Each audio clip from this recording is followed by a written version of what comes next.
Have you ever wondered why the same amount of money buys fewer goods over time? This is a phenomenon known as inflation, a term that might sound complex but is actually quite simple to understand. Picture this. You walk into your favorite store with a $20 bill. Last year you could buy 5 items with that money. This year, however, you can only buy 4. What happened?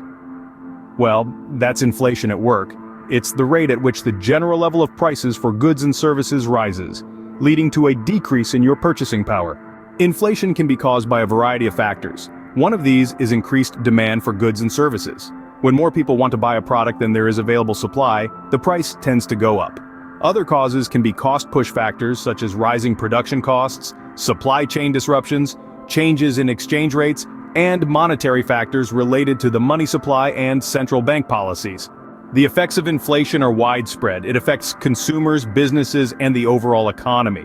Some effects include reduced purchasing power, changes in saving and investment behavior, uncertainty about future prices, and the redistribution of wealth. There are different types of inflation based on its intensity and speed. Mild inflation is when prices rise slowly. Moderate inflation is characterized by a steady increase in prices. And hyperinflation is an extremely high and typically accelerating inflation rate. Inflation is measured by tracking the changes in the price of a basket of goods and services over time.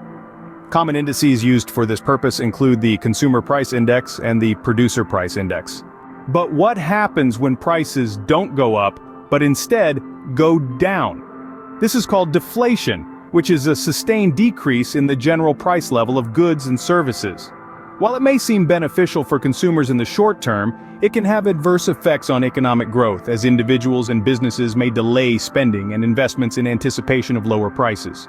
Central banks play a crucial role in controlling inflation. They may adjust interest rates, regulate the money supply, and implement other measures to achieve their inflation targets. When discussing inflation, it's important to distinguish between nominal and real values. Nominal values are expressed in current unadjusted dollars, while real values are adjusted for inflation to provide a more accurate representation of purchasing power.